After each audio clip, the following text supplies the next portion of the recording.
అందరికీ నమస్కారం.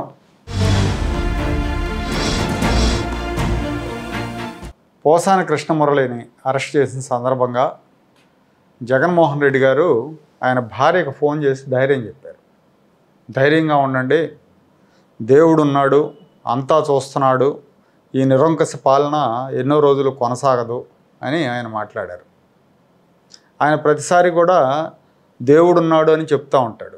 దేవుడున్నాడు అని చెప్తూ ఉంటే చాలామందికి ఒక అనుమానం వస్తుంది. సగటు జీవికి అనుమానం, ఆశ్చర్యం. ఎందుకంటే దేవుడు బండబూతులు తిట్టమని చెప్పాడా, దేవుడు అరాచకం చేయమని చెప్పాడా, దేవుడు భూ కబ్జాలు చేయమని చెప్పాడా, దేవుడు నాసిరకం సారామ్మి ప్రజల ప్రాణాలతో చెలగాటం ఆడమని చెప్పాడా, దేవుడు ప్రత్యర్థుల మీద దాడులు చేయమని చెప్పాడా, దేవుడు అర్ధరాత్రులు అరెస్టులు చేయమని చెప్పాడా, వీటన్నిటిని దేవుడు సమర్థిస్తాడా?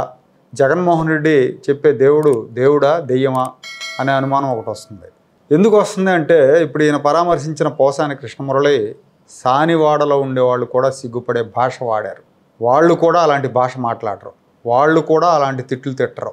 పచ్చి బూతులు తిట్టాడు. చంద్రబాబు నాయుడు దగ్గర నుంచి, లోకేష్ దగ్గర నుంచి, పవన్ కళ్యాణ్ వరకు అందరినీ కూడా తిట్టాడు. పైగా కాళ్ళు ఎగరేసుకుంటూ మీ అమ్మని తిడతా, మీ భార్యను తిడతా, నాకు నచ్చని వాళ్ళని తిడతా అని చెప్పి రెచ్చిపోయాడు.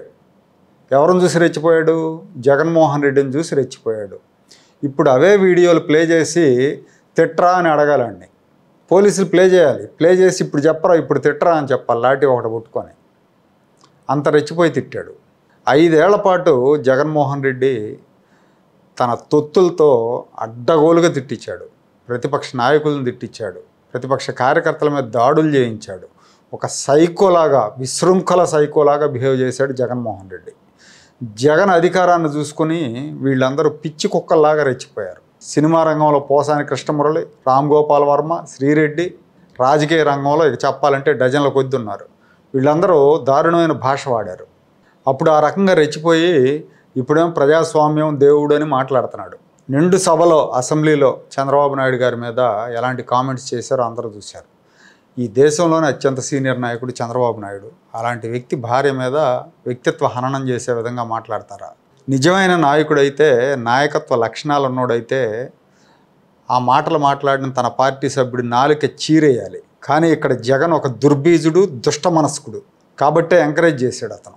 చంద్రబాబు మీద దారుణమైన భాష వాడిన సీదిరి అప్పలరాజు, ధర్మాన కృష్ణదాసు, ద్వారంపూడి చంద్రశేఖర్ రెడ్డి, కొడాలి నాని, వల్లభనేని వంశీ, వెల్లంపల్లి శ్రీనివాస్, జోగి రమేష్, అంబటి రాంబాబు, అనిల్ కుమార్ యాదవ్, తోపుదుర్తి చంద్రశేఖర్ రెడ్డి, పవన్ కళ్యాణ్ పెళ్ళిళ్ళ గురించి, కుమార్తెల గురించి మాట్లాడిన బోరుగడ్డ అనిల్, పేరుని నాని, ఇంక్లూడింగ్ జగన్మోహన్ రెడ్డి, వీళ్ళంతా కూడా శిక్షలు అనుభవించాల్సిందే.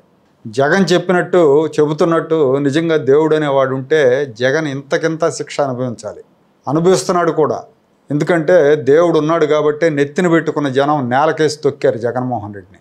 అయినా అతనికి వాస్తవం బోధపట్ల. ఇంకా దేవుడు ఉన్నాడు కాబట్టే లోకేష్ తల్లిని, లోకేష్ భార్యని తిట్టినందుకు జగన్మోహన్ రెడ్డి తల్లి, జగన్మోహన్ రెడ్డి చెల్లి ఆయనకు దూరం అయ్యారు. ఒకరి భార్య మీద ఆరోపణలు చేయిస్తే అవే ఆరోపణలు తిరిగి వచ్చి తగిలాయి. దేవుడు ఉన్నాడు కాబట్టే ఇప్పుడు రోజుకు ఒక దుర్మార్గుడు కటకటాల పాలవుతున్నాడు.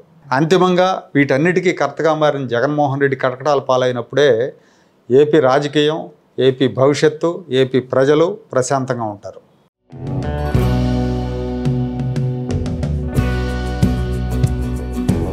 Like, share and subscribe to Rajaniti channel.